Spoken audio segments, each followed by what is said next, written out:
Welcome to the May 2012 Broadband Breakfast Club. What lessons are we learning in getting older adults online? And I'd like to thank the sponsors of the Broadband Breakfast Club: Comcast, Google, ICF International, National Cable and Telecommunications Association, Telecommunications Industry Association, and U.S. Telecom. Please give a hand to the sponsors of the Broadband Breakfast Club. And I want to let you know that Chairman Genikowski has called a mandatory meeting at 9:30 a.m. And thus Josh Gottheimer is going to have to leave quite early from the event. So we've adjusted by Josh Smith, our moderator, will be asking questions of Mr. Gottheimer up front.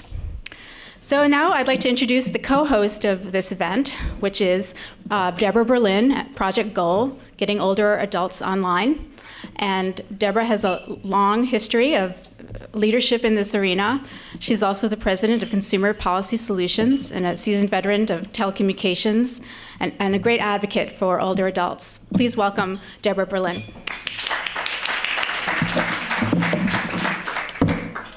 Thank you, Sylvia. It's a pleasure to co-host this event with Broadband Breakfast. And thank you, Sylvia and Drew, for making this possible. And thank you all for coming here today. I want to just tell you a little bit about Project Goal.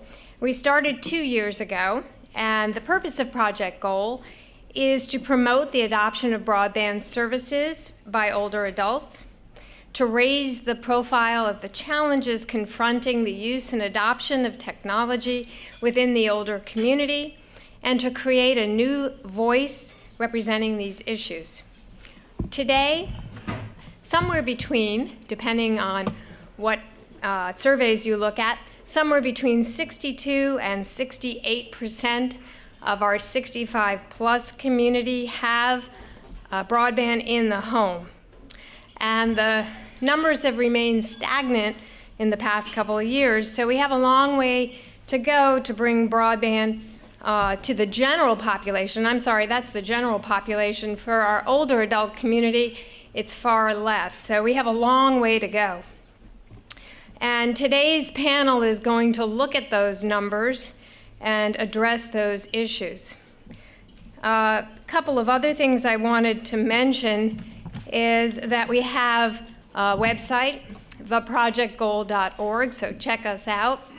We have a great advisory committee, some of whom are here today, as well as sponsors who are also here today. So check out all that information on our website.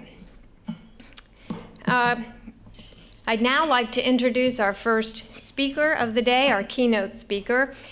And it was my pleasure to work with this individual several years ago when we had another issue that was very challenging for our older community, the digital television transition. Tony Wilhelm is currently the Director of Broadband Technology Opportunities Program at the U.S. Department of Commerce at NTIA. I'm sure many of you are familiar with Tony. If you're not, he has been instrumental there for many years. As I mentioned, he was a key member of the team working on the DTV transition, and he's now a key member working on the broadband programs at NTIA, and it's a pleasure to welcome Tony here today. Tony?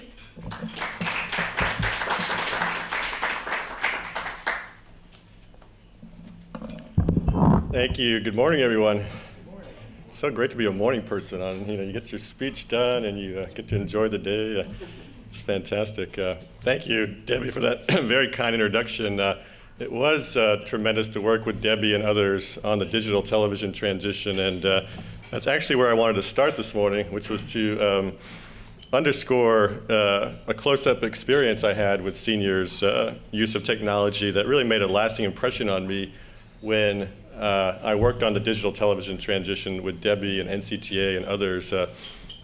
This was back in 2008 in the summer, and I was traveling to Wilmington, North Carolina. For those of you who remember, that was actually an early test bed for the digital television transition. They were going to go digital early and see how things worked out, and we were going to iron out the kinks for the big national transition that was at that time going to happen in February, later extended to June. And there were two reasons really to go down to Wilmington. One was to talk to the community about the transition and to make sure everybody was prepared, because this was a big deal. People without television are very unhappy people. So we wanted to make sure that folks made the right choices and could transition successfully. The other reason I was there is that when we had developed the coupon program, and I think all of you remember the red coupons, the $40 coupons off the price of your converter boxes, those are really focused on households. And we thought we had it down pretty well, except the issue of the post office box did become an issue, and we worked that out. But one of the things we hadn't fully considered was seniors in nursing homes and assisted living facilities. And we started to get letters from folks to say, look, you're sending these coupons to households, but what about folks who are in these assisted living facilities? And of course, many of them may have had cable or satellite, but some of them did have their individual televisions and they were not connected. And they were at risk of losing their reception once the digital transition happened. And so I went down and visited a couple of the facilities, and I really took away two lessons from that experience. The first was, as I suggested earlier, how important television is to seniors, or for that matter, these powerful technologies, because many of them were isolated. They didn't have a whole lot of social interaction, and many seniors in nursing homes or assisted living depended on their television. It was a source of information, in many cases the sole or primary source of information from the outside world. It was a companion to people who may have lost connection with a lot of folks over the years and may have been isolated. And it really struck me how critical it was that we ensure that folks would continue to have their television working after the digital television transition. So that was a real important moment for me to not take for granted just how important television, and I'll talk in a minute about broadband, how critically important these are for individuals in terms of their quality of life and really making sure that they're full participants in our society. The second takeaway was how important partnership is to address the major challenges we have in our society. And Debbie mentioned some statistics earlier, but let me throw out one, which is 100 million Americans still don't have broadband in the home. 100 million Americans. And when we look at seniors, we're talking about 1 in 2 seniors is without broadband in the home. 1 in 2 seniors. And the government is doing its part to try to address that issue. Industry is doing its part, the nonprofit sector, but we all have to work together to solve that problem. And what was so evident in the digital television transition was when we came together with industry, government, nonprofits like AARP and N4A and other groups that were representing and assisting seniors, we were able to tackle that problem and solve it, I think, very successfully. That was a very successful accomplishment for the nation, in my judgment, because we all worked together in collaboration across government, across the private sector, across the nonprofit sector. And I think there are lessons there again for broadband, is that we all need to continue to work closely together if we're going to make a serious dent in this digital divide that we have between those who have broadband and those who don't. So those are really two really important takeaways for all of us, I think, today. Is one, never take for granted how important these tools are. When we talk about seniors, we're talking about both social and economic, because people are working longer today, retiring later, and we need seniors to be online, to be productive, to be full participants in our society. And I guess the way I'd like to put it is, it's not so much what the internet can do for seniors, it's what seniors can do for the internet. Because when we talk about seniors, we're talking about the most experienced people we have in our society. Great expertise, great creativity. When you look at statistics about creativity, frankly, people my age are the least creative. Most of us are in a career in an institution that doesn't necessarily foster creativity. And what you see is when people actually retire and actually take a deep breath and think about, what do I want to do with the rest of my life? They get pretty creative. We want those people to be online solving problems, being part of the social media and the interactions that are occurring online. Seniors are very positive. They have a very positive outlook on life. Again, statistics show that it's not young people that are most optimistic, it's seniors, it's older Americans. And actually, there were studies that show you people that, studies of people of all ages, they showed a bunch of pictures of various things, tragedies and smiling babies and sunrises and sunsets and, horrible things. And they asked people later what they remembered from all those pictures. And it was seniors who were the most likely to gravitate to the most positive images. It's seniors who are the most compassionate without feeling despair. And we need more of that in our society. We need those people who are online just to be helping us solve the problems of the 21st century. And so if they're not online, it's us who are the losers. So the internet is the enabler to allow us to benefit from the tremendous experience and knowledge and optimism and creativity that seniors can provide to our society. And we're remiss not to do everything we can to ensure that that's included, that those voices are included online. So when we talk about 1 in 2 seniors not being online, just think of all the experience that they've accumulated, all the knowledge they have in their heads, all the creativity that can be unleashed if they're provided the opportunity to get online. So what I want to talk to you about today is, what is NTIA, my agency, doing to address this issue? And I want to talk about 3 areas where we've been making a difference over the years. And the first area I want to talk about is our reports. Many of you are familiar with our Digital Nation reports. These really go back to the mid-1990s. I think we started tracking broadband in the late 90s. Now we're in 2012. Our latest report, 2010, showed that there was a divide, not surprisingly, as Deborah alluded to, between seniors and the rest of our society. About 11 percentage points between seniors and the population as a whole in terms of having broadband in the home. And then when you ask seniors, why are you not subscribing to broadband, you also see a difference between the answers seniors give and the answers that the population as a whole gives. And the most important is, and I'll get to this in terms of the lessons learned a little bit later, is the biggest barrier for seniors is relevance. They don't know what they're missing, so to speak, with the high-speed internet. They say they don't need it, don't want it, don't know how it's relevant to their lives. And that answer from seniors is seniors are much more likely to give that answer as to why they're not online than the population as a whole.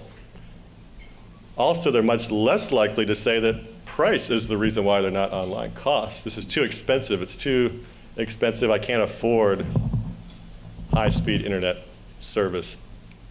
And I think that's a positive, because as I'll talk about in a minute, relevance, I think, is something we can overcome. I think we're overcoming this through our BTOP projects that I'll mention in a little bit. But we all know, because we're online, once you're online and see how important it is, this is a barrier that is quite overcome. We can overcome this barrier, working collaboratively, as I mentioned earlier.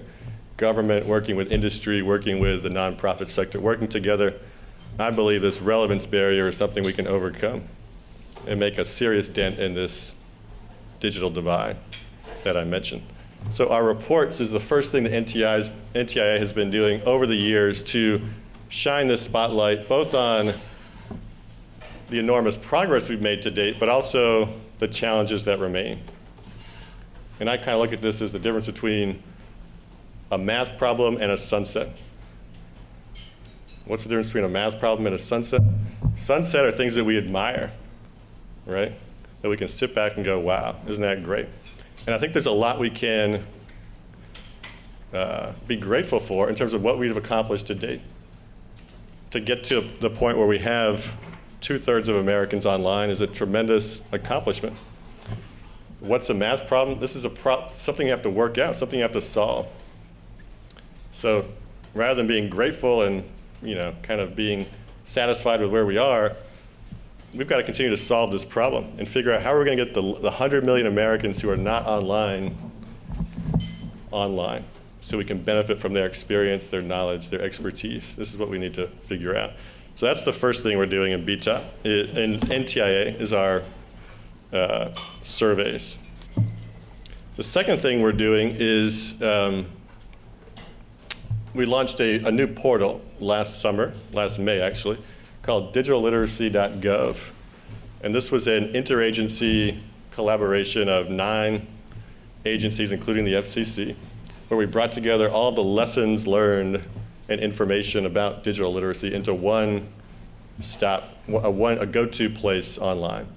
And we've collected many resources on that portal that allow folks who are practitioners, who are out there in the field trying to solve this problem, to access what's working, to access curriculum, to access training materials. And it's organized in a lot of different ways to help. So for example, if you're working with novice users, there's materials for novice users or intermediate users or expert users. It's organized by demographic features like age, non-English speakers or limited English speakers, things like that. So it's organized by the type of audience or users that you're actually working with in the field.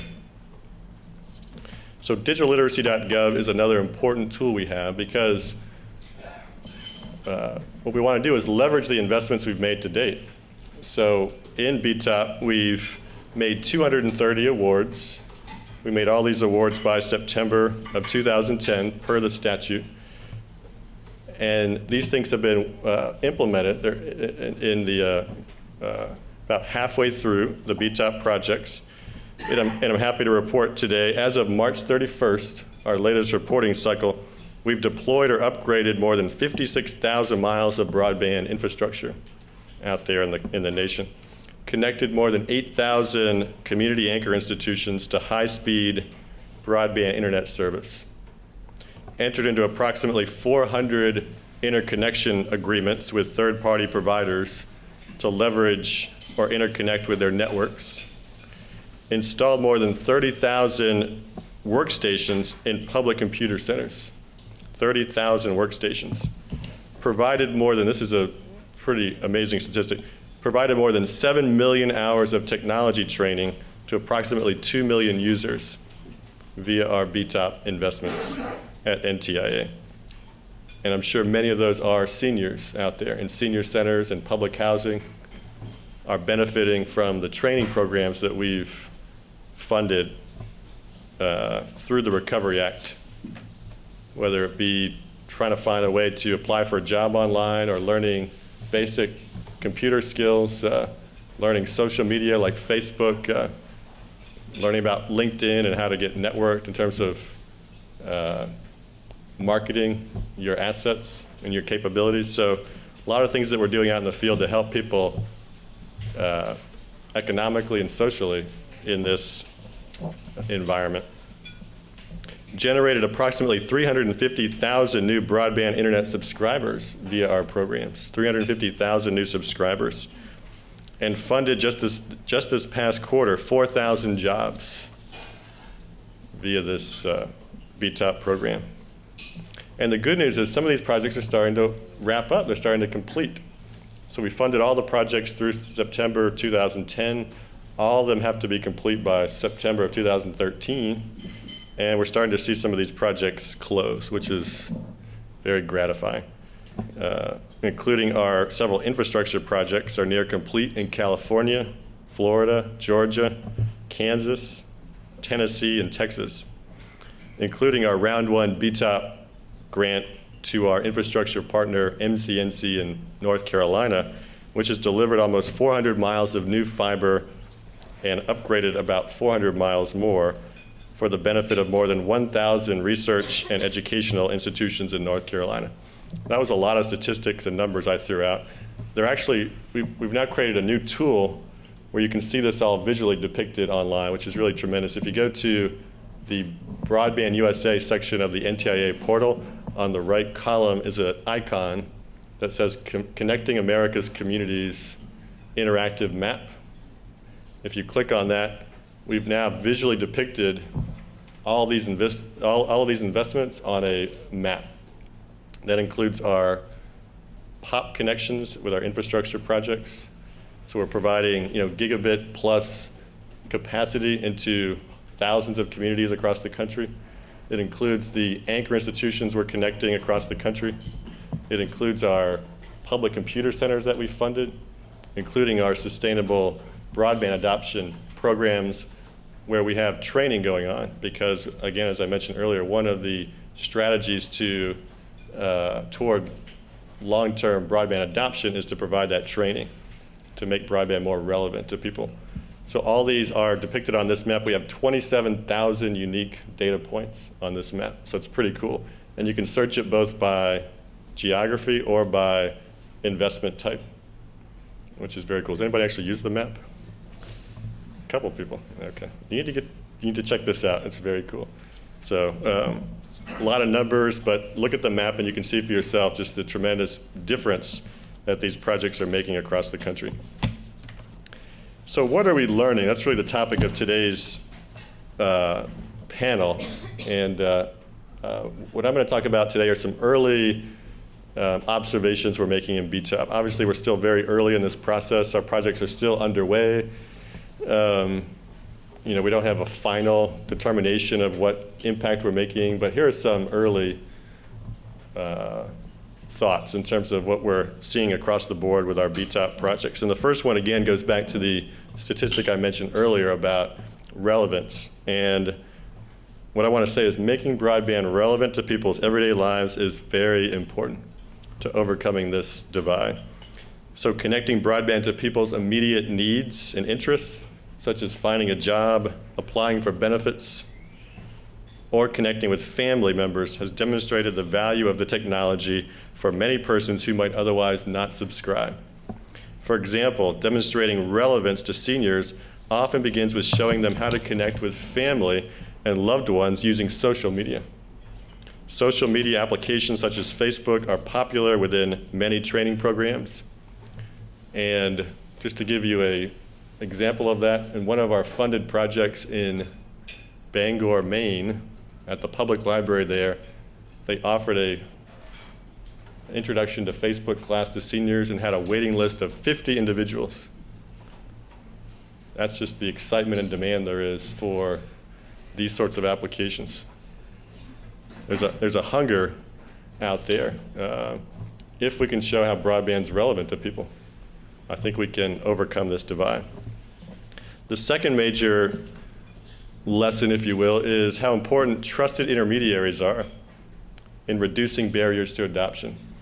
And both Deborah and I alluded to that earlier when we talked about the digital television transition, was how important it was when we talked about going into people's homes and providing them with a converter box or convincing them that in terms of what they needed to do to make the transition effectively. It was groups like N4A that we partnered with and AARP and other intermediaries that folks trusted. And when they came and talked to them about what they needed to do, seniors were much more likely to follow suit in terms of seeing the value of something when they're hearing it from trusted intermediaries. So for example, in some senior housing centers, residents who were initially non-users then became the trainers in subsequent sessions. So this train the trainer idea works, for example, with our Connected Living project in Northern Illinois. Those individuals who knew what it was like to be a first-time user of the internet were able to gain the trust of the other non-users and helped encourage those new students to continue learning.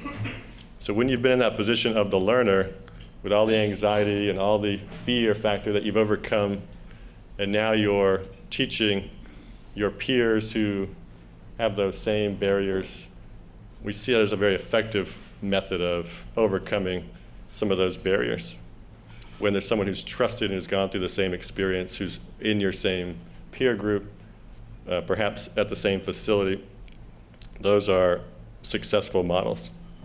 Intergenerational programs also have proven successful. Some of these trusted intermediaries are intergenerational by design. In the Central Valley of California, the Foundation for California Community Colleges runs the MESA project for Latino students who are learning about math and science. As part of the BTOP grant called California Connects, these community college students are provided with a laptop and an air card. In return, they are obligated to provide community service by training their own family members, parents, grandparents, siblings, in accessing and navigating the internet. Third factor here is what we call meeting people where they are. This is important in addressing some of the barriers to adoption, meeting people where they are. First is location. The location of training centers within existing trusted community-based organizations is important. Not only is familiarity with the organization important, but choosing locations that minimize travel time for seniors is critical given mobility challenges. So meeting people where they are. Also addressing barriers due to fear and intimidation of technology. So many first-time senior internet users prefer one-to-one individualized assistance over formal classes. That's an important insight. Also, some programs have held festive icebreaker parties to entice new users to begin the process of acclimating seniors to the technology. And again, this is a lesson from our Connected Living project in Illinois. For seniors, a common fear is related to being scammed. So programs have integrated training about how to surf the web safely and avoid falling into phishing traps or other scams. So really important for seniors in terms of digital literacy is also making sure that they have that knowledge of the internet to protect themselves against those occurrences. So fourth lesson here, comprehensive services need to be taken into consideration to address the needs of vulnerable populations, including providing supportive services in the design of these programs where appropriate. So the first lesson here is from our Tampa Housing Authority project, where call centers and other extra support was necessary to help answer questions that new users may have had after their training. At least 1/3 of Tampa Housing Authority's locations are senior housing centers. Tampa has created a comprehensive follow-up program for newly trained seniors that includes a mob squad of trained computer technicians like the Geek Squad who can travel to the homes of seniors and answer questions, and a call center that can field questions from seniors. Also, when we look at comprehensive services, as I mentioned earlier, transportation is a really important factor, and even things like food vouchers can be helpful to reduce barriers and promote participation in programs. So thinking about the senior holistically and not just as a user of these technologies. The last factor is the human interface is very important when we talk about seniors. Many people who seek out adoption programs have no computer experience.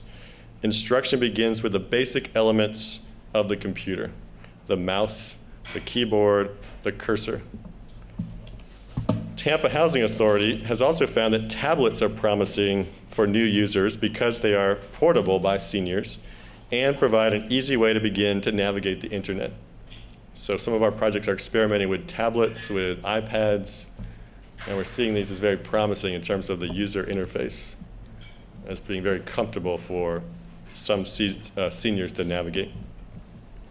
We are in the early stages of analyzing the wealth of data we have available based on grantee reporting, and we'll be continuing to mine the tremendous information in the coming months. And we invite all of you to go online. We've made all of our, obviously, quarterly reports of our grantees available publicly, very transparent. All this data is out there for researchers to analyze, and we invite you all to do your own analysis of what's happening with our grantees. But let me talk about two quick action items for us as we think about where to go in addressing this digital divide. So the first is a request to all of you. Please contribute content to our digital literacy portal, as I mentioned, at digitalliteracy.gov.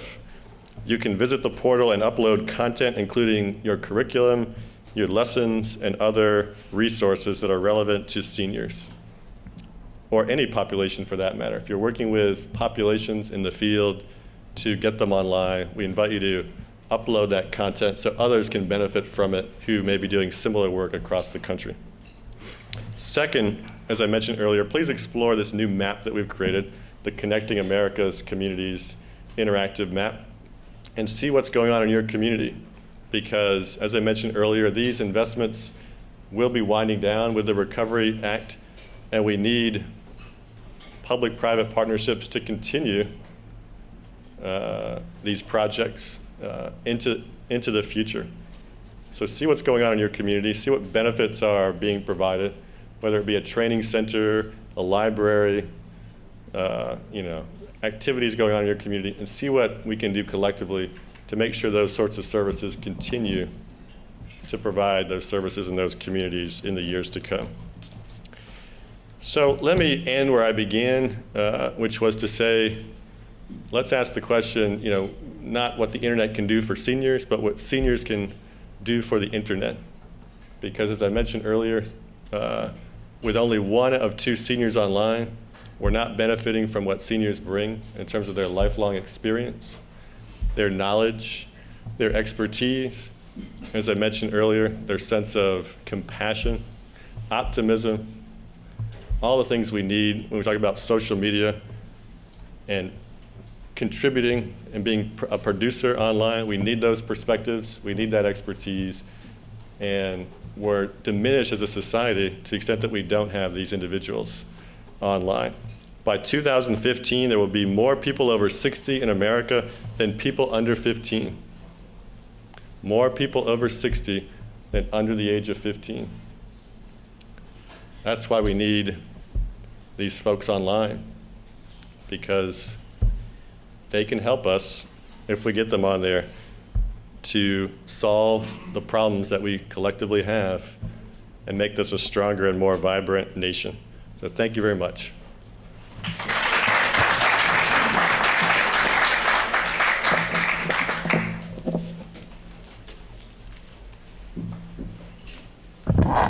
Thank you very much, Tony. I'd like the panelists now to approach the stage.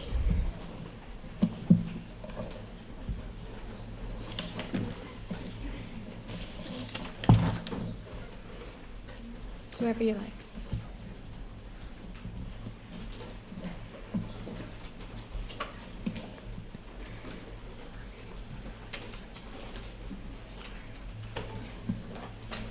I'd like to introduce our moderator, Josh Smith. He's a staff reporter for the National Journal, focusing on technology policy issues.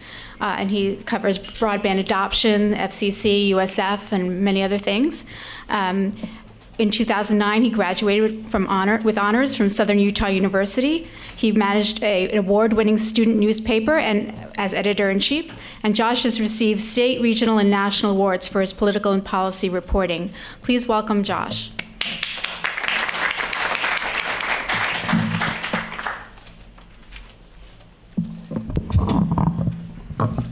Well, thank you for coming. I understand there's an early morning FCC meeting. We understand, and so we're going to start off with Josh Gottheimer from the FCC. Josh is, if I know this off the top of my head. I'll get the paper. It's good. You can get into it. You don't have to worry about all that Josh stuff. Gottheimer serves as Chairman Janikowski's senior counselor, and he's had a huge role on the recommendations of the FCC's broadband adoption plan and getting seniors online. And so I just wanted to start off, Josh, with Tony mentioned some things that the NTIA is doing specifically or has done to get older Americans online specifically. Mm-hmm. And I was wondering if you can expand, it's been a couple of years since the National Broadband Plan came out. What was in there, recommendation-wise, and where are we at as far as, attaining those goals? Sure. Thanks for the question, and thanks for having us here today. This is a very important topic, and I can tell you that we wake up every day at the FCC thinking about broadband, how both to increase access to it around the country to make sure that everyone who wants to have high-speed internet at home and to use high-speed internet, wired and wireless, can get it. But also, we are very concerned with the adoption side, which I think is a lot of what we're talking about today, making sure that because our country does very well, when you look at the map, about 95% of the country, 94% of the country, Oregon will keep me honest here, does well when it comes to actually somebody who wants to get broadband at home can get it, call up and get it at home. But when it comes to adoption, I know we talked about this a little this morning, you still have 100 million Americans who don't have broadband at home, aren't adopting broadband. So we have this wonderful thing that can deliver so many rich opportunities, especially, we know, for older Americans, but people aren't signing up. And this gets me to what we're doing. One of the things we found out in the broadband plan, and that we've since seen consistently since it was published, is that there's several big obstacles to why people aren't adopting. And what we do is focus on those obstacles. There's one is the cost of the device and the connectivity. Two is the relevance piece of why it's important to their lives, and three is the digital literacy aspect, that people don't know how to use it, even if we gave it to them. And we see that 66 million Americans are digitally illiterate. So you have a huge number of percentage of this country that just aren't capable of using it, even if we gave it to them. And what we know from that number, and we're very focused on this digital literacy piece and on this relevancy piece, and I could talk about the cost in a second. What we know from that number is that if we did more to help people get the basic digital literacy skills and train them so that they aren't intimidated by it, because we see the biggest pockets of digital literacy both in the lower income area and the seniors area. If we did something to deal with that challenge, I think we would make a lot of progress. What we've done on our side is work very closely with America's Public Libraries, which we believe are critical locations and trusted partners in communities where people go get digital literacy. About 38% of America's Public Libraries have basic digital literacy classes. We're working with other partners like 4-H and United Way, and a host of Urban League and a host of other partners on the ground and companies like Best Buy to get more digital literacy out to the country so that older Americans can find places. And we know they go to their community centers and we know they go to their libraries. We need to do a better job of them knowing where those places are and helping get that basic literacy. So that's one piece. And the second piece, on the relevancy side, and I think a lot of people in this room and a lot of organizations like Oates and others that have done an excellent job on getting the information out to senior centers and to community centers to help people explain why it could be so helpful to connect.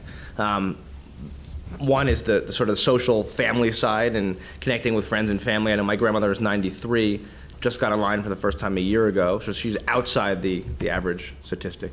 But I know that since she went to the community center, got skills, got online, we got her a computer, and now she emails, and I know it's really helped her spirit. We know from a depression standpoint, there's been studies showing, I think it's, there's like a 20% decrease in depression, right, for those seniors who are getting online because they're able to connect with their friends and family. And on the health side, which we all know the benefits of the health side, and that's another big relevancy piece, because if we explain to older Americans, if you are able to remote monitor, you have to go to your you can go to your doctor less. It helps significantly reduce medical costs. Studies have shown, I think there was a pilot that I was reading about where there was a 6% for congestive heart failure, a 6% readmission rate when there's remote monitoring of congestive heart failure in this pilot versus the national average of 47% readmission. So when you're able to remote monitor, there's fewer trips to the emergency room or unnecessary trips to the emergency room, and these saves billions of dollars. So it's good for the country, it's good for seniors, fewer trips, it's more connection with government. So you see there's a host of reasons why we have to explain to folks it's so important to be connected. So what we've been doing is very focused on the digital literacy piece. We've been very focused on the relevancy piece and getting the word out. On lower income Americans, we've been very focused on the cost side of the equation. So there's no silver bullet, as everyone else will tell you up here today. There's no silver bullet to this challenge. But what we know is it's critical. We can't let our competitor nations beat us on the adoption rate. And right now we're lagging some of our peer nations. And we've got to move faster because it's good for the country, it saves money, it's good for the lifestyle of our seniors, but it's also good for a better operating country. So that's a little longer answer. Doing a lot requires a lot. How does the needs of, or meeting the needs of older citizens online, how does that mesh with efforts to get other Americans online? Obviously, the FCC has responsibility, for everybody. Our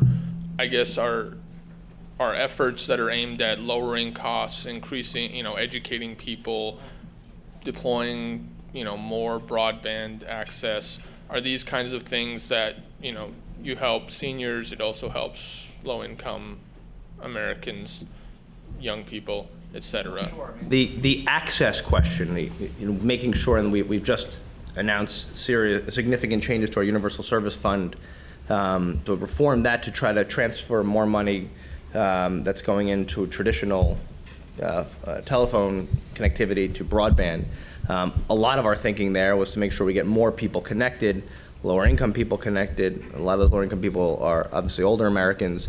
So that's a critical component to what we've been focused on, that cuts across all swaths of the country, making sure people have access to broadband. On the cost side, we launched something called Connect to Compete several months ago, which is focused on school lunch families. So that is targeted more to cutting lower cost broadband for lower income Americans, for school lunch families. But here's what we've seen in pilots on that. Kids teach their parents and grandparents. Some of the best training that goes on and the best convincing to connect comes from children and students teaching their parents and grandparents. The grandparents want to learn, as you all know here, because you study this much more than I do, but what you've all taught me is that grandparents, when a grandchild approaches their grandparent, it's a much better experience, and there's a much higher chance of getting online. I know that's what happened with me and my grandmother.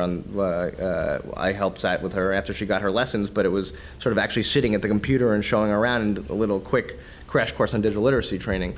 So I think that's critical, and we need to do more working with our partners out in the community and the country on the digital literacy side and on the relevancy side to show and encourage people to really get connected.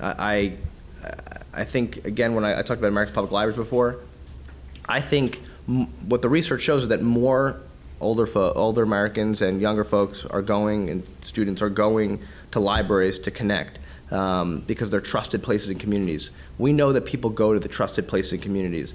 It's the federal government's responsibility, I think, to make sure we help put a spotlight on those places, help lift them up, to equip them with tools, and to make sure we do everything we can. Because this is not, we're not going to solve this problem sitting in a room in Washington, D.C. This problem gets solved out with community organizations on the ground who are doing this work and working with older Americans every single day. And I know what we focus on is getting that 100 million people who aren't adopting at home, just keep getting that number lower and lower. You're going to keep doing research to show that it's going down, even, I hope. We will do the research. So, yeah. And one final question. I think, of in 50 years when my children are trying to get me to take advantage of the latest 3D holographic laser phone. And I'm wondering, even better. Are the things we're doing today, are they laying a framework that can encourage adoption of new technologies for years to come, or, in a way that's not necessarily, technology specific? It's a good question. I mean, I think if I'm getting your question right, you're asking, do we think are we actually? I guess are the efforts now? Are they encouraging just general technological adoption and not necessarily the latest computer, the latest broadband, just using Facebook? That's a good question. There's some stat I saw early this morning that showed the significant increase. I wrote it down here because I thought it was such a good number. That between the age of 50 and 64, there's been a 52% jump in the use of social networking among little older Americans. People are using more technology, are using more sophisticated technology beyond just accessing their email, which is the #1 use online for older Americans. I think here's what we need to do. We need to give people the basic skills, to your point. The basic skills to first, you got to take baby steps here. You have to do the first first step has to be to make sure people understand how to use a mouse, or to turn on the computer, or to get an email account, or how to use the web and use it safely. Then you get to social media, and maybe use more sophisticated programs, whether it's an Office suite or Chrome or whatever the more sophisticated technology is. There's certain basic building blocks that you need to use before you can graduate to any more sophisticated technology. The technology will keep changing because, in the couple years that I've been at the FCC, I've seen 4 evolutions in technology, things that we could never have predicted a couple years ago. As you know, there was no apps economy 3 years ago, right? I mean, this is a relatively new, there's now, I think, 800,000 unique apps in the world that people are downloading. So that's a new explosion of a new piece of the economy that didn't exist a couple years ago. The tablet marketplace, and there'll be 40 million units sold worldwide this year. There was no iPad, also 3 years ago, there was no iPad, right? That's also a brand new invention. And all the other tablets, there were tablets, but not mass market in the way they are today. And now it's not just iPad, but everybody, most of the major manufacturers are putting out tablets. So we can't even begin to predict what the world's gonna look like. All I know is that we're leading the world in mobile right now, we're leading the world in apps development. The US is out in front. Part of being out in front is making sure that all Americans are equipped with the skills they need to be able to use this technology and develop. They're not all going to be developers in their garage, but if they're using the technology, the demand will increase, and of course, therefore, the supply will increase. But we have to give everybody the basic building blocks. They have to understand and feel comfortable online. I think our job, and I think the job of so many organizations around the country, is to make sure they have the basic building blocks, and then they, no matter what the technology is, they'll feel comfortable and not be intimidated by it. Okay, thank you. And I believe it's time for you to leave. So we'd like to thank Josh for being here. Thanks. Are you okay? Oh, okay. Let's leave you around. Thanks. Before Josh leaves, are there any audience questions specifically for him? Give those sorry. Did we find a microphone, or do? You'll have to walk around. Okay. I know we have one here. Good morning, Josh. Hi. Are we on here? There we go. Good morning, Josh. Good morning. My name is Kerry Hinton. I'm policy advisor to the chairman of the DC Public Service Commission. I was intrigued by some of your comments regarding digital literacy and the importance of that to the FCC, and your reference to NGOs, third-party organizations that have been involved in broadband adoption programs, and we've heard about some of them already. And I contrast that with the recent announcement of the FCC to finally move forward on a Lifeline broadband adoption pilot program after 4 years of development by the FCC. Mm-hmm. This summer, they will be awarding a whopping $25 million. I compare that to the billions of dollars that the FCC is targeting towards broadband infrastructure deployment, primarily in rural areas. And that pilot program will not include funding for digital literacy. It will not include opportunities for grants to third-party NGOs and so on. So my question is really, how quickly will the FCC be moving towards a national broadband adoption program, Lifeline? No, very, very good question. I appreciate that. Just a couple quick things. One, on the pilot you're talking about, we did launch the pilot after the regulatory process. Unfortunately, the sausage is not always pretty in the regulatory process, but it has to go through stages. You have to propose the rule, and then people comment on the rule, like people in this room have commented on many of our proposed rules, and then they get voted on. So sometimes it takes a little longer than you'd like, but that's, I think, the process of governing, and the APA requires us to do these things. But on that, the pilot has launched. We're getting people have submitted for the pilot, in the process of submitting for funding from the pilot. The way the statute's written, it doesn't allow us to fund things that are, as you pointed out, not telecommunications. So we can't, through that pilot, fund digital literacy. It's just not feasible through the way the statute's written. If Congress wants to amend the statute, that's sort of out of our hands. However, if you saw in that when we went past that order, we also proposed a rule to put money toward digital literacy. I don't know if you read the rule, but it proposes setting aside money from USF reform, the savings that were, when we reformed USF, there were savings, and we proposed putting some of those savings toward a digital literacy program. This would not be, in essence, a new use of funding to give more money to schools and libraries to use for digital literacy. This would not touch the existing funding that's allocated for E-rate. This would be a new, some money that would come out of the savings. If that rule does not pass, then that money will just go back to the USF fund. It would not go to E-rate or to any other aspect of schools and libraries. This is funding literally set aside for this purpose because we believe so deeply in the importance of digital literacy. This would be the first time that funding were set aside specifically for digital literacy. I'd also just add two other quick things.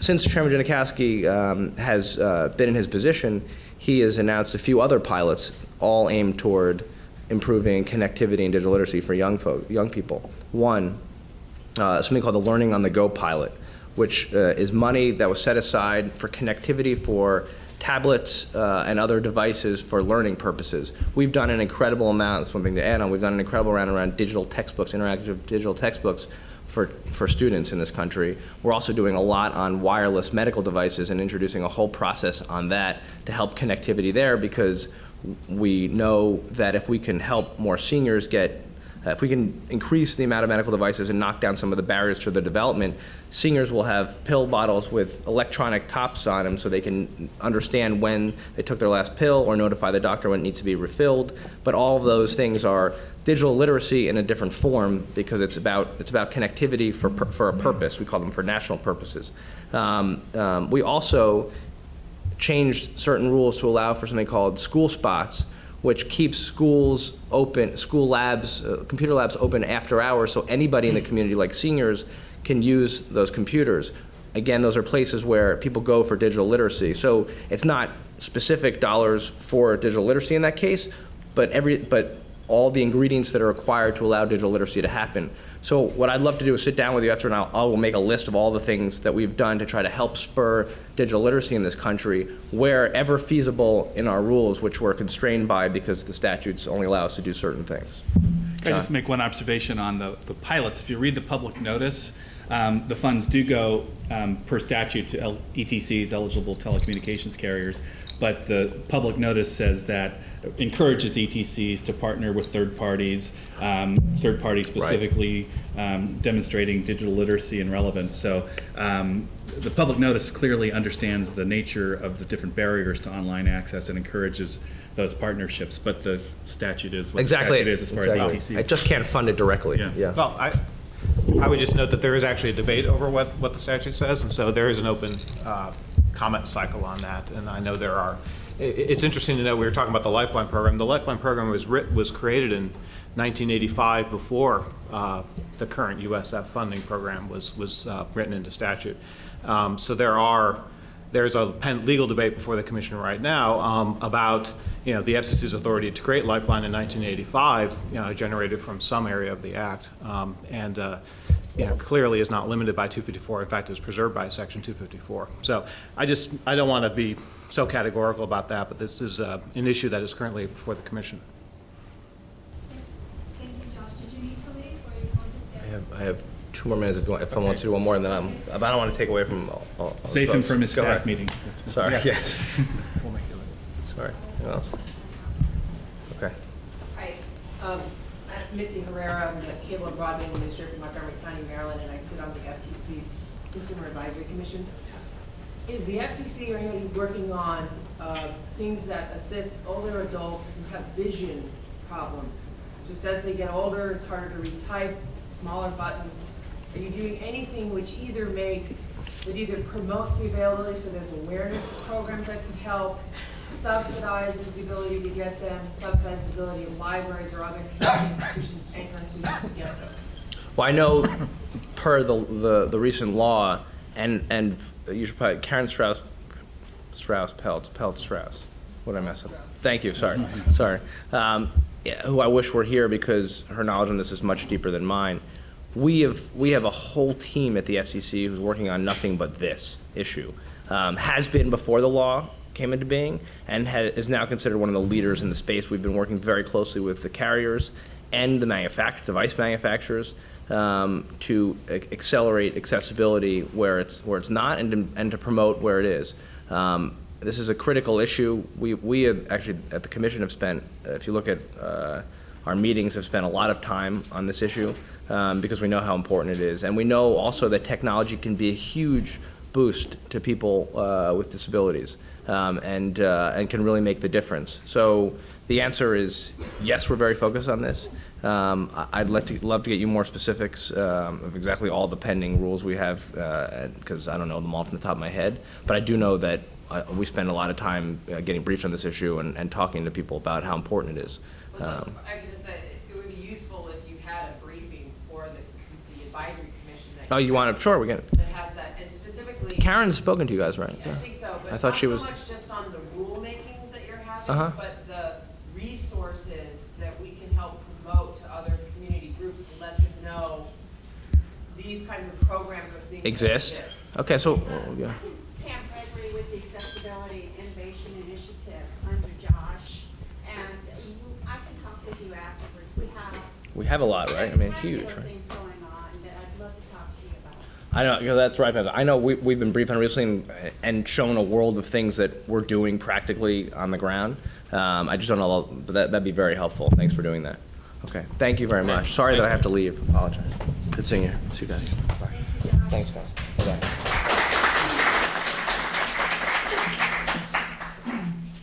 Thank you, Josh. I will quickly introduce the rest of our panel. John Horgan is the Vice President for Policy and Research at TechNet, which is a bipartisan network of technology CEOs, and he was also part of the leadership team for the National Broadband Plan as well. Tom Kautsky is the Chief Policy Counsel for Connected Nation. He also came from the FCC, where he served as an attorney advisor and was a member of the team that wrote the National Broadband Plan. See, Elizabeth Crocker is the Executive Director for the Foundation for Rural Service, which is the philanthropic arm of the National Telecommunications Cooperative Association. The FRS educates the public on the benefits of nationwide telecommunications. And then Thomas Camber is the founding executive director of the Older Adults Technology Services, where he has led the creation of the largest municipal technology program for senior citizens in the country, training more than 5,000 senior citizens at over 50 locations since 2004. We've heard a lot about kind of the lessons and the efforts on the government side of things, but as Tony mentioned, it's a team effort. And I was wondering, as a way of introduction, quickly go over, what are the lessons that you've learned in your various fields and in your various experiences, as well as the obstacles, and maybe we could start at the end. Sure. Let me just focus on two things for a moment that I see as important in thinking about getting seniors online. One is urgency, the other is measurement. And a question kind of teed this up about whether efforts are being made to keep everybody up with the latest technology. And if you look at the numbers about broadband, we see that seniors lag. We talked about that earlier. But when you look at smartphones, everybody has one of these, I bet you, in this audience. There's been an explosion in connectivity in the smartphone space over the past couple of years, as broadband adoption is kind of stalled with the economy being not so good. And so now, according to my former colleagues at the Pew Internet Project, 46% of Americans have smartphones, so they can go online with one of these gizmos. But for seniors, it's only 13%. And Josh mentioned the explosion in the apps economy. The largest growing apps sector, according to research, who I can't footnote off the top of my head, is healthcare. So you have seniors with large demand for healthcare services, lacking a device that could get an app to them that could be very useful in terms of helping them manage various dimensions of their health and wellness. So as technology advances, the urgency of getting other people who do not have access online increases dramatically, because all this newfangled technology has much greater power to solve all sorts of problems, yet you have a sector of the population, in this case we're focusing on seniors, not having access. So the urgency, in my mind, of getting seniors online increases as technology advances. The other thing we have to do more of is really measure the impacts of the various initiatives that are out there in the country to get seniors online, so that we really do understand what the recipe is that creates sustainable broadband adopters. I mean, Tony talked about some great anecdotes from the lessons learned from BTOP projects. I'm very aware that within NTIA there are lots of people worrying about how to turn those anecdotes into a way to measure actual impacts and come up with a recipe, if you will, as to what does make people who are non-adopters into sustainable broadband adopters.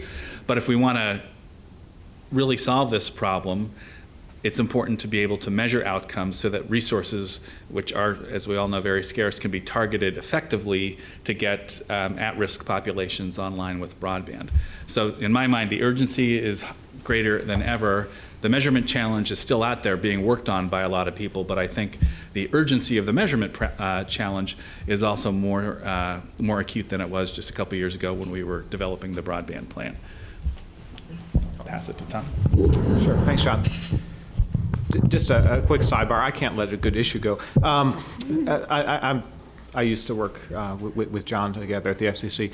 On the question of funding for digital literacy, and since it was just ripe, I think the Commission does have the authority to fund digital literacy directly under the Act. For more than 60 years, we funded, through the Federal Universal Service Program, we funded training people how to use telephones. It seems very ancillary and reasonably, almost obviously ancillary to a program where we're going to be funding broadband deployment, that we would also fund the use and adoption of that technology that we're about to subsidize.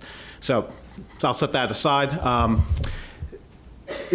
I think it's important to understand as we develop programs that we don't, in our rush to solve a problem, that we should not try to lock ourselves into a particular mode of solution. I think, Tony's speech was amazing because it showed he only scratched the surface of the depth of different programs that NTIA has funded. And he only talked about the ones that seemed relevant to the audience here. There are dozens of other programs out there, such as vans that drive around to libraries that don't have computer labs to help offer training to those small rural communities that literally are mobile training centers. These are talk about projects that get technology closer to people. I think that is not true just of seniors, but also true of many rural Americans as well. I think it's important that we try to learn as much as we can from those existing programs that are in place. And I'm actually really looking forward to the next 2 years of the programs. Tony may not be looking forward to it, to the wind down of them, but I actually am, because getting the idea is what worked and what didn't work, and have a frank assessment and an understanding of that. And then I think our efforts should be put into plowing resources into programs that worked. I don't know if that mobile van thing sounds like a good idea to me, but did it really work? I have no idea. I kind of want to know and start to see the data come in, and that's from our standpoint, John and my standpoint. We do a lot of data analysis work. This is the exciting part of the program from our standpoint. Let me tell you a little bit about the programs that my company, Connected Nation, is running. We have 2 broadband adoption grants. One of which has a very significant component that's directed at the senior community. We have a statewide grant in Ohio that's called Every Citizen Online that works with 300 library and community college centers to offer free digital literacy training. We have a goal of trying to train 75,000 Ohioans with 6 hours of digital literacy training, and so far we're on target to meet that. These are free classes. We have a massive public outreach campaign. I'll tell a quick story, because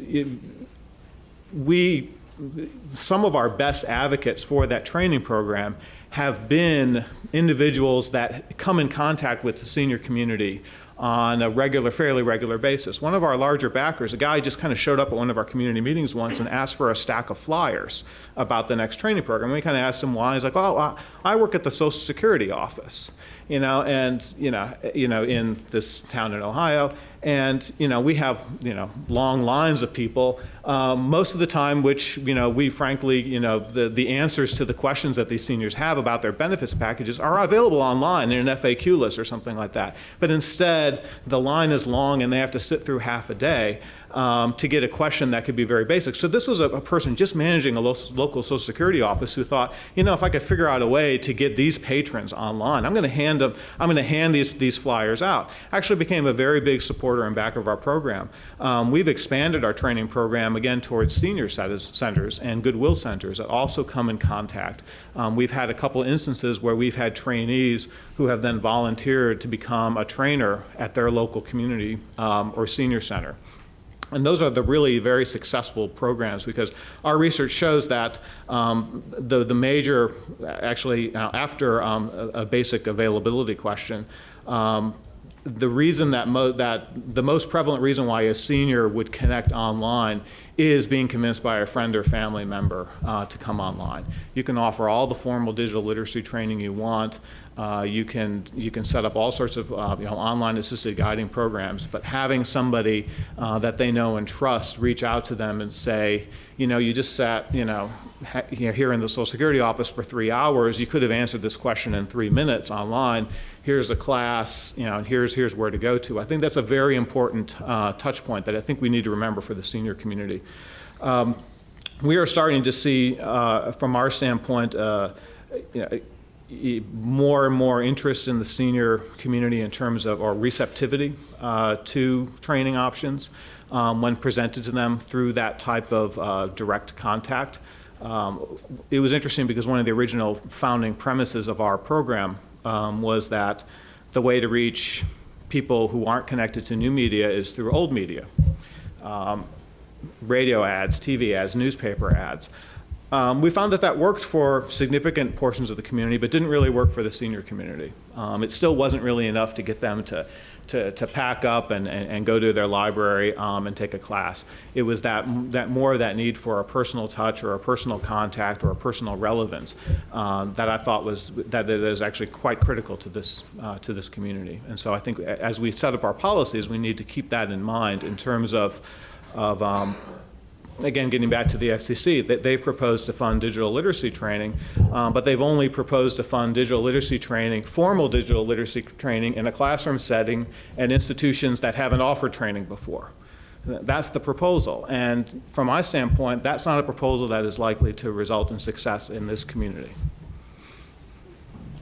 Elizabeth? I have to build on a few things that he actually mentioned there. One of the things that kind of made me laugh is we actually just funded a grant for a mobile computer lab, and it's doing very, very well. Okay. So, that's good. A little success story there. Our members are the NTCA members, and I run their foundation. 582 rural telcos. So we really have people on the ground. They're out there in rural America, and they're already serving these rural communities and these seniors. I have to give Deborah a little bit of credit because we hadn't really thought much about seniors at FRS until she walked into our office a few years ago. And we'd always been really focused on youth because we thought youth leave rural America, they don't come back, these communities die. We really need to put all our efforts there. And Deborah walked in and kind of got that idea percolating, and it really kind of snowballed from there. We've started doing a lot more with seniors. So thank you, Deborah. Our members are out there, as I said, and I want to mention a few things that they're doing really well, and then we'll talk about some of the obstacles. One of my favorite stories, I was out in Oregon visiting one of our members, Clear Creek Communications out there, and I said, Mitch, how do you get some of the seniors in here? He said, well, it's not hard, because in rural America, they all come in and pay their bill in the actual office. And I thought, how many of us in Washington have ever gone into a telephone company and paid a phone bill? We don't do that. We do it all online or by mail. But they do, and it's a social thing. And he said, you know what I did? I hired some high school students, and I have them come in and they surf the internet just in the lobby. I thought it was the greatest idea I'd ever heard. Brilliant. Such a small idea, but such just huge potential there. And older folks come in and they see them on the internet and they sit down next to them and they ask them questions, and the next thing you know, we have a little bit of adoption going on. So we're really working on a very grassroots level, but I love that idea, and I love that our members are doing a lot of that kind of thing. Most of them are already offering computer classes and online training. Quite a few of them are doing mobile computer labs and getting out to senior centers. So they're there, they're on the ground, and they have a vested interest in it. I was telling Josh yesterday, that we have the president of our NTCA board, his wife had breast cancer. And she said, you know, I had to drive 4 hours to see a specialist, and it wasn't even a breast specialist, it was, you know, an oncologist, but I couldn't get anywhere near, you know, a specialist I needed on a regular basis. And so we kind of started thinking about ways we could, you know, do something with that with FRS, and we came up with a paper called Aging in Place that really focuses on telemedicine opportunities. What we're trying to do is show our members, there's a couple of them already doing really great work in this area, and I can definitely tell you about some of those later if we have the chance. But also, you know, inspire some of our other member companies to get out and do things that help seniors in their community. Again, they're there. The general managers and the employees of our companies, they live in those communities. They see those people in the grocery store. It's their parents we're talking about here. So they really do have a vested interest. I think the biggest obstacle for our rural telcos, our small telecommunications companies, is money. They want to put broadband in all these homes. They want to do it. They just don't have the money. So that's a huge obstacle for them. And I don't think anyone's really thrown that out there, so I'm just going to say that very frankly. You know, all of them want to help these communities, and they want to be in there doing as much as they can for seniors, but it's a big issue.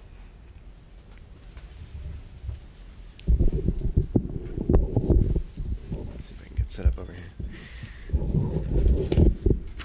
A series of tough acts to follow here.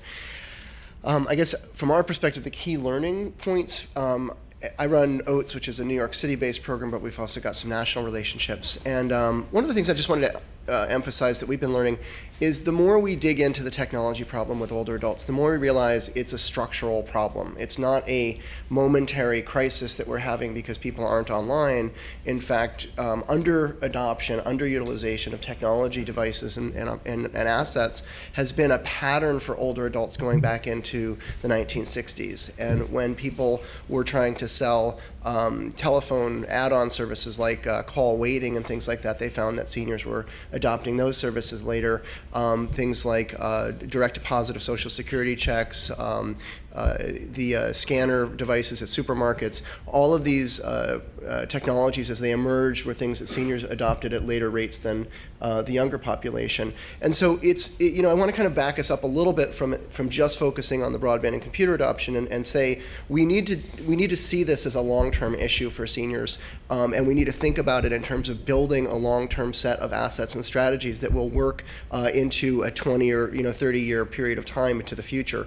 This is not an issue that's going to resolve itself in 3 or 4 years when everybody learns how to use a mouse, although I do agree that we need to start with a lot of emphasis on this critical technology right now, which is basic internet use and email. So OATS has worked with, taught 8,500 people how to use computers, and we focus on, early access issues as well, but we find that it's constantly opening up these other questions, which are very similar to what Tony was raising earlier in terms of the comprehensive services part of his discussion, which is really people are going past just using the computers and saying, well, I want to use it for healthcare, just these applications that are emerging. So we're starting to think that way. And the question about why this is long-term very quickly is, one is there's this concept with seniors, many of you may have heard about it, which is resilience. A lot of geriatric specialists talk about as older adults adopt new programs or things. If something goes wrong for a person in their 70s or 80s, it's a little harder for them to recover from that problem than it is for somebody in their 20s. Physically, you can imagine the difference between an injury for somebody who's 75 versus somebody who's 25. But the overall life patterns are also challenging for people in terms of responding to things that go wrong. And so their adoption patterns are a little bit different because they need a little bit more support and predictableness in terms of the things that they're engaging with. And then secondly, there's a series of issues around information access. There's a great book by a guy named Everett Rogers on diffusion of innovations, and he focuses in on sort of how people learn about new emerging innovations in communities. And when I work with seniors, these issues come up over and over and over again about the lack of opportunity to observe the technologies in action, to understand the value proposition of things, to trialability, where you can test something out and then come back to it and try it again in a slightly different environment later. So I think these issues need to be addressed in a broader sense. Right now, OATS is in the third year, just about to be in a third year of our BTOP project, which involves building out 23 new computer labs in New York City, doing 3,000 free classes, and then building out a technology exploration center in Manhattan, which will be citywide, where people can come in and try out emerging technologies and join small groups, both for learning and also project-based activities.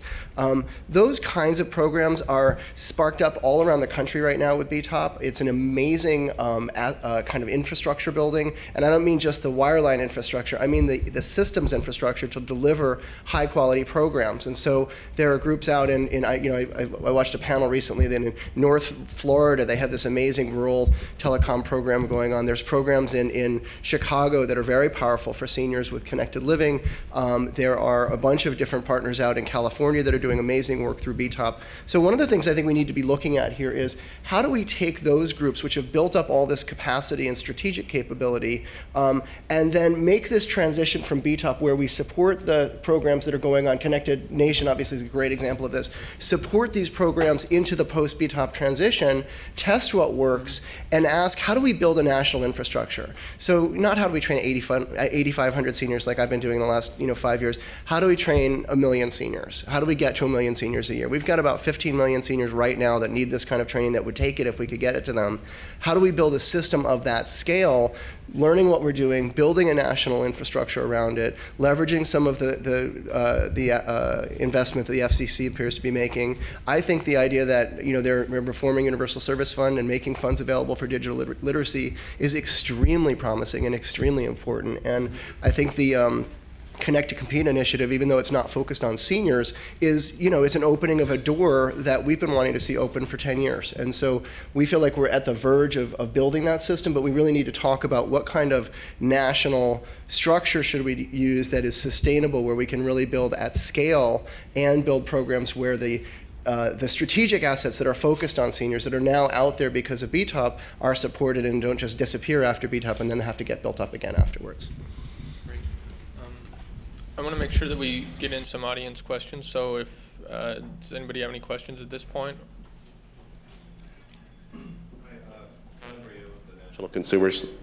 John Brea with the National Consumers League.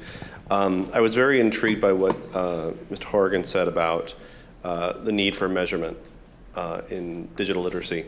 And personally, I think that some of the data that's generated by the various BTOP digital literacy programs is going to be one of the most valuable outcomes of those programs, and how it's analyzed is something that I think a lot of advocates really want to follow. So I guess the question to all of you is, are there particular organizations or people, in addition to yourselves, that we should be following in the coming months as we see that analysis come out and be looking for, so that we can take those outcomes and those recommendations back to our organizations and what we're doing on digital literacy? I don't know that there's, in my mind at least, a very clear answer to what organizations will be producing the kind of measurement and assessment that I think is needed. I do know that within NTIA there are efforts to try to more systematically collect the data from the various BTOP grantees. I think there's a need to collect that data from non-BTOP grantees. There are lots of initiatives around the country that aren't necessarily supported by BTOP grants. So I do think there's some work to be done in terms of understanding the scope of various programs that are out there, figure out what they're doing, and try to come up with some common indicators and some technological platforms to help the data that is being collected be read into a format that can be analyzed at a large scale. So I do think there, I can speak for myself that I've been working with some people such as Graham Richard to try to build some tools that could be worthwhile and useful to dealing with some of the underlying data problems that you need to solve before you start doing the analysis of the data to then understand program impacts. And I think there's work to be done in terms of getting the critical mass of people and resources together to do that. And to Tom Camber's point, and to Tom Katsky's point, doing that and doing that well is crucial to figuring out how these programs, which programs should be sustained and how after BTOP funding expires. Is there another question? Thank you. Hi, I'm Cecilia Garcia with the Benton Foundation, and I want to thank you for this very, very good laying of the groundwork of some of the challenges that we face as a nation of bringing seniors online. And I want to do an unabashed plug for a convening that we're holding next week, and some of my friends on the podium are going to be joining us for a convening at the Sheridan National. And we'll be spending a full day looking at some of the very issues that you're talking about. We believe that that understanding what worked within BTOP and non-BTOP projects is very critical as we help inform policymakers on creating the kind of climate that's going to allow programs like OATS, programs like others that we'll be looking at, the digital inclusion effort by Senior Service America, for example, and others. It's very, very critical that we help create the kind of climate that allows those to flourish. So I have some agendas. I'll leave them on the back table here, and people can pick them up as you leave. And I look forward to seeing a lot of you next week. Thank you. So thank you, panel. This has been great. I actually do have a question, but before I ask my question, I just want to mention that it's been a pleasure to co-sponsor this event, and Project Goal will have other events this year as well. But I want to pick on something that John Horgan mentioned. You talked a little bit about mobile apps, and I want to talk about wireless and how important wireless technology can be to the senior population. You know, wireless, everything is about wireless today. We see so many wireless devices and services and applications, and it seems like everybody has a wireless device. But how can wireless technology move to the senior population and be a useful technology? Because if you take a device like an iPad or a tablet, not to be Apple specific here, but if you move to a tablet, it's a more intuitive device and may take a little bit less of a digital literacy sort of challenge. And you know, it's also more mobile. There are some things that you maybe can't do there, but you know, it is a good device for seniors, and I think it has been very attractive, although the price point for this particular device is a bit high for many. But you know, can you talk about it for a moment, because the applications are huge, and the use does seem to be very exciting for that population. Can I jump in really quickly? Do you mind? I just want to say, too, I know wireless is huge, and I know we see our membership and we see iPads everywhere. That being said, for rural communities specifically, that's a really tough sell because, you know, there's just not that many cell towers out there in rural communities, and they really are going to depend on that broadband wireline infrastructure. So I just want to throw that out there before we answer that question. Yeah, and I think that is actually an important point, because I think there's two things about wireless that matter to the senior community. One is you don't need a computer, right? And typing, you know, sometimes can be an issue. But also, if you're talking about a senior that didn't use a computer in their job, that's a big step. But the second one is you actually don't even need to be a subscriber to become a beneficiary of a wireless network. Josh was talking about the pill bottle caps are actually quite cool, but they use a 3G network, and the bottle itself would tell you when it needs to be refilled, you know, because it would beep or turn red or something like that. Same thing with a Kindle device or even a tablet. There's nothing saying, and I really think that we're not that far away from the day where connectivity is going to get bundled into a lot of consumer products. The Kindle is only you don't have to be a Sprint 3G subscriber to have a book wirelessly downloaded to your Amazon Kindle. It happens without you being a subscriber.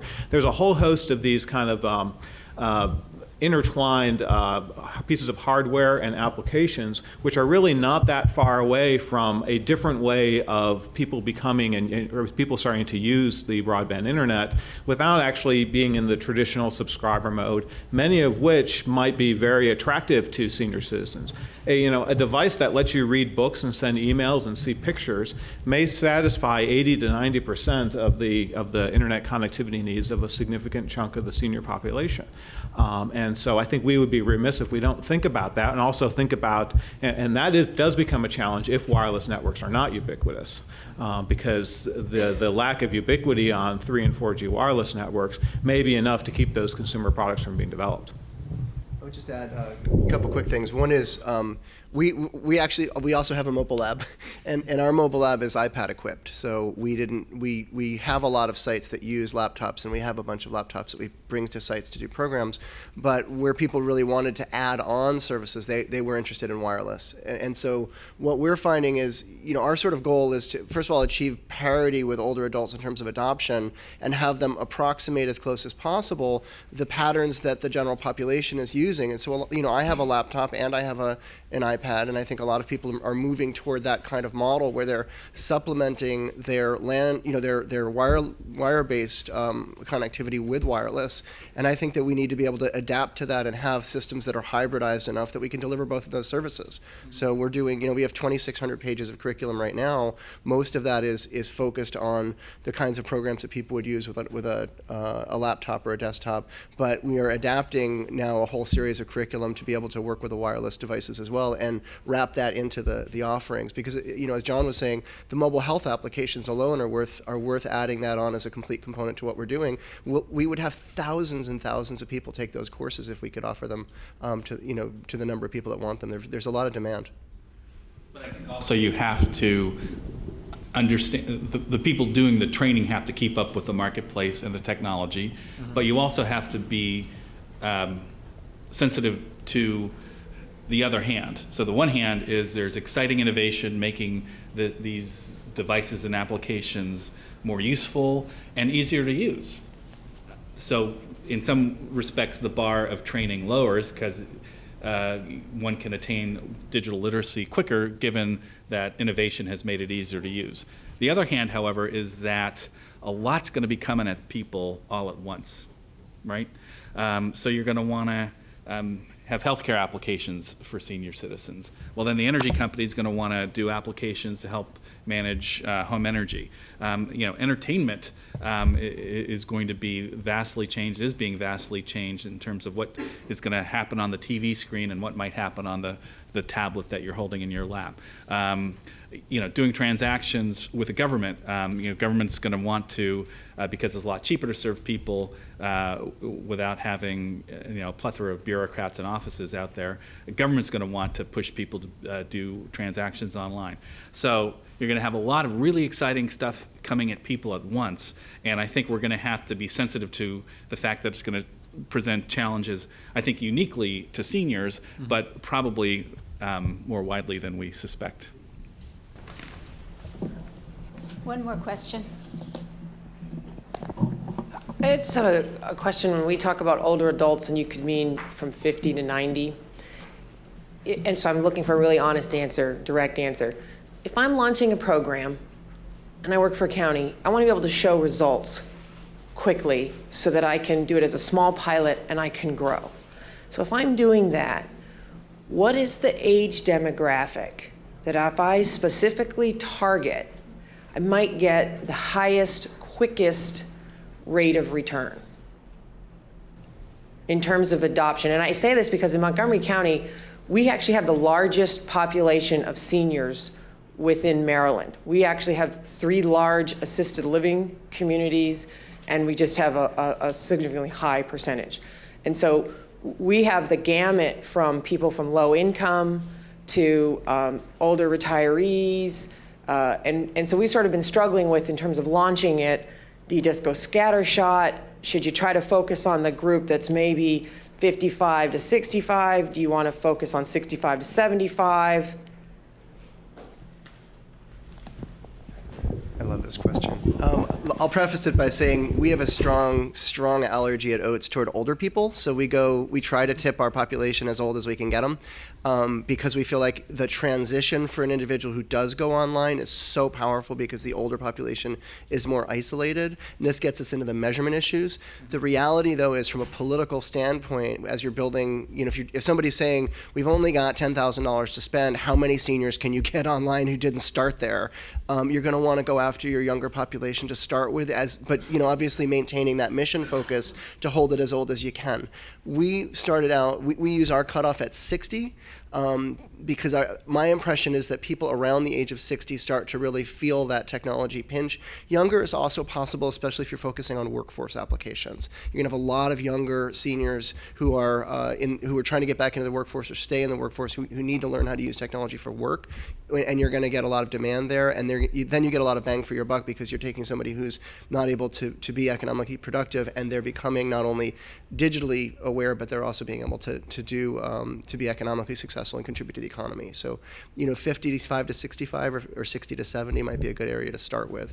60 your minimum or your 60 for us is our minimum at Oates. We ask that people at Oates classes voluntarily tell us that they're at least 60, and we don't check their driver's license or anything. I know there's some 55-year-olds in our classes. And I guess I just follow up, do you have different, like if I'm targeting people under 60, I might have things that are job skill related, and then if you're on the upper end of 80, it's more about, connecting on Skype or Facebook or... Exactly. You're going to see workforce-related stuff a lot more prominently with people in the younger area of the segment. Then as you get older, you're going to get more into the health applications and social engagement issues.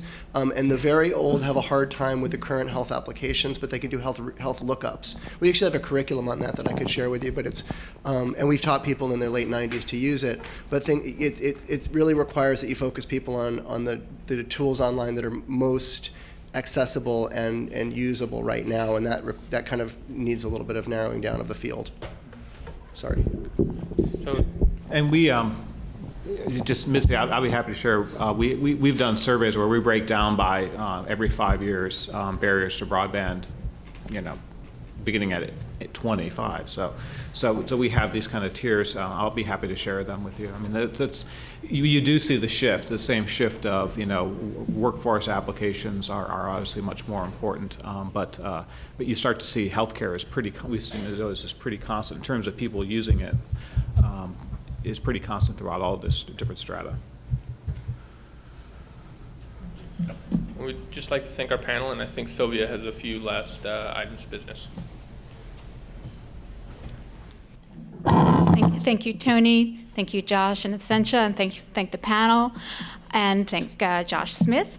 And I'd just like to point out on June 19th, we're having our June Broadband Breakfast Club on the Internet Presidential Campaign of 2012. And so please register and please be in touch. My name is Sylvia Syracuse. I'm Director of Marketing Events at Broadband Breakfast.